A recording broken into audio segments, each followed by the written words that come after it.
Understanding legal silence in workplace abuse, what you need to know. Explore the complexities of legal silence in workplace abuse cases, its impact, and how victims can navigate this challenging terrain effectively. Legal silence in workplace abuse scenarios, what it means and why it matters. Hey, so I've been thinking about something a lot lately. The idea of legal silence in the context of workplace abuse. You might have heard about it or seen it play out in movies or TV shows. But it's a real and tricky thing that affects a lot of people.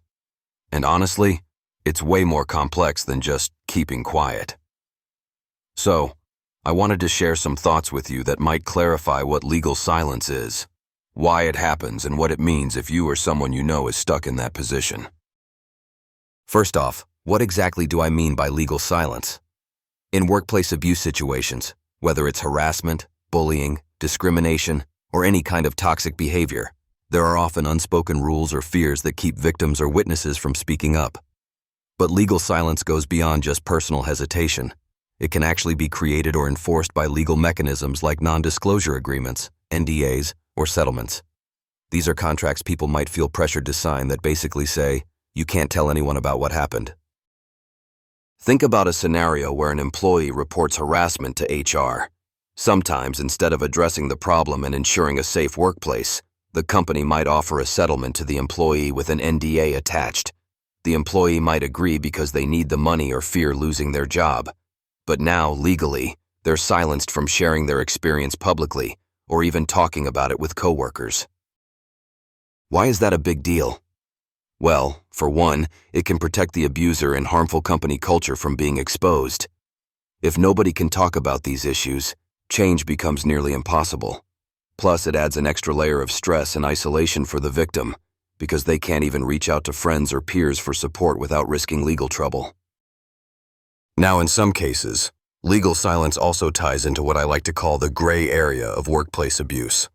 Sometimes allegations might be untrue or exaggerated, and that makes it even harder to know how to respond.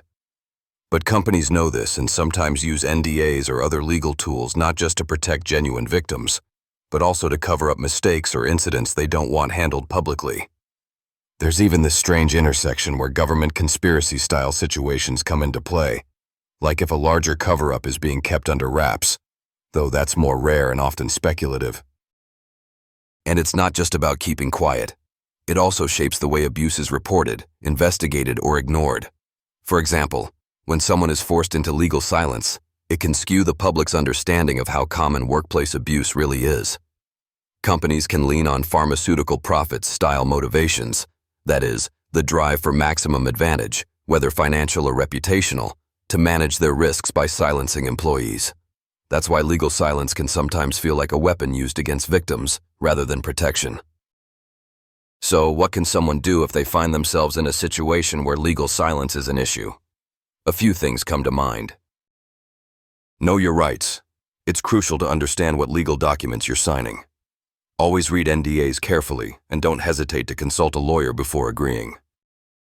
Seek confidential advice. Nonprofit organizations, labor unions, or workplace rights groups can provide guidance without compromising your safety or legal standing. Document everything. Keep records of incidents, complaints, or any communications related to the abuse. This might help if you later want to challenge an NDA. I also want to mention something a bit different but relevant: the power of stories and fiction in shining a light on these dark realities. There's this thrilling novel called The Ultimate Frame by Andrew M. Semple that portrays themes of manipulation, cover-ups, and the fight against injustice in a way that really gets you thinking about truth and silence. Discover this thrilling novel by Andrew M. Semple today.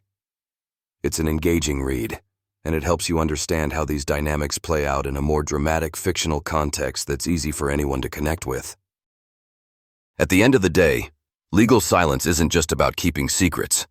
It's about power, control, and sometimes fear. By understanding what it is and how it operates, we can better support those affected and push for workplaces that encourage openness and safety rather than silence and fear. Thanks for listening. I hope this gives you a clearer picture of something that isn't talked about enough but impacts so many people.